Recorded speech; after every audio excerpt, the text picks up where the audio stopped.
झारखंड के पूर्व मुख्यमंत्री शिबू सोरेन नहीं रहे। 81 वर्ष के इस नेता का जाना सिर्फ झारखंड के लिए ही नहीं, पूरे देश के लिए बड़ी क्षति है। देश के तमाम बड़े नेता उनके निधन पर शोक जता रहे हैं, लेकिन शिबू सोरेन में ऐसा क्या था कि उनके निधन को अपूरणीय क्षति के रूप में सारे लोग देख रहे हैं? क्यों उन्हें झारखंड के लोग गुरुजी कहते थे? क्यों वे दिशोम गुरु के रूप में जाने जाते रहे?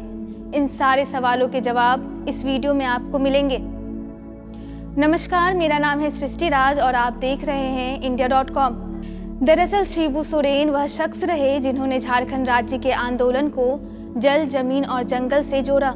उन्होंने झारखंड के आदिवासियों के हितों की बात की, मुस्लिमों की चिंता की और दलितों को उनकी पहचान दिलाने की पहल की। सिर्फ इतना ही नहीं, उन्होंने झारखंड आंदोलन को एक सटीक दिशा दी। जंगल की सियासत से शुरू होकर दिल्ली के दरबार तक अपना डंका बजाया। यह बार बार रेखांकित किए जाने की जरूरत है कि उन्होंने आदिवासी समाज को राजनीतिक पहचान दिलाने में अहम भूमिका निभाई। झारखंड के आदिवासियों को उनकी शक्ति का एहसास दिलाया और इन सब ने शिबू सोरेन को दिशोम गुरु का दर्जा दिया। यह जानना रोचक होगा कि दिशोम शब्द संथाली भाषा का है और संथाली में दिशोम गुरु का अर्थ है देश के गुरु। तो झारखंड के लोग उन्हें सिर्फ अपना गुरु नहीं मानते थे, उन्हें देश का गुरु और गुरूर मानते थे।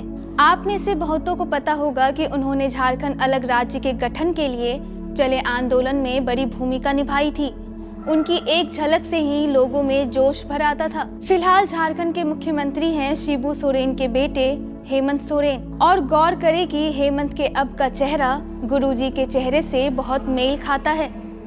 आपको ध्यान होगा कि अब जो झारखंड है वह कभी बिहार का हिस्सा हुआ करता था। झारखंड की धरती खनिज संपदाओं से भरी पड़ी है। गुरुजी समेत उन तमाम झारखंडी नेताओं को यह समझ आता था कि यहाँ की धरती से निकले खनिज से बिहार का तो विकास हो रहा है, लेकिन विकास की रोशनी से उनका इलाका छूट जाता था। अभी अचानक ध्यान आया कि झारखंड के स्वास्थ्य मंत्री इरफान अंसारी ने भी शिबू सोरेन के निधन के बाद इन्हीं बातों को याद किया। सुनिए इरफान अंसारी को। राज्य विधाता, राज्य के कर्ता धर्ता, राज्य के सर्वे सर्वा दिशोम गुरु शिबू सोरेन जी अब हमारे बीच नहीं रहे। उनके निधन से न केवल झारखंड बल्कि पूरे देश सदमे में चला गया, डूब गया और बहुत बड़ी क्षति है। उनका जाना बहुत बड़ा लॉस है। उस लॉस को कभी हम लोग पूरा नहीं कर पाएंगे।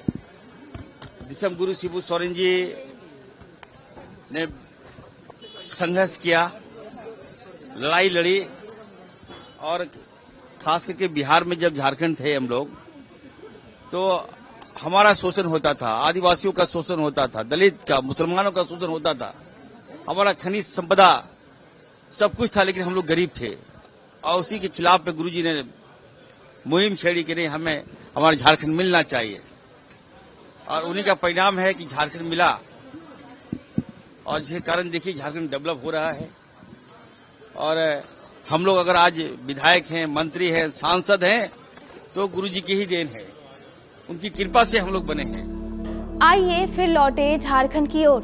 तो एक ऐसे समय में जब झारखंड की खनिजें बिहार का नक्शा सुधार रही थी, तो झारखंडी पहचान को उभरने के लिए बिहार को विभाजित कर झारखंड राज्य बनाने की मांग उठने लगी। इस क्रम में यह ध्यान दिला दूं कि 1971 में बांग्लादेश की आजादी ने शिबू सोरेन को काफी प्रभावित किया था। 4 फरवरी 1972 को शिबू सोरेन ने कॉमरेड ए.के. रॉय, विनोद बिहारी महतो के साथ मिलकर बांग्लादेश की मुक्ति वाहिनी के तर्ज पर एक राजनीतिक दल का गठन किया। नाम रखा झारखंड मुक्ति मोर्चा। साल 2000 में उनका मिशन कामयाब हुआ और बिहार से अलग होकर झारखंड के रूप में नया राज्य बना। यह ध्यान दिलाना जरूरी है कि शिबू सोरेन जितने सरल थे उतने ही जिद्दी भी। अलग झारखंड राज्य का गठन करना उनकी एक बड़ी जिद थी और उनकी इस जिद के सामने केंद्र को झुकना पड़ा।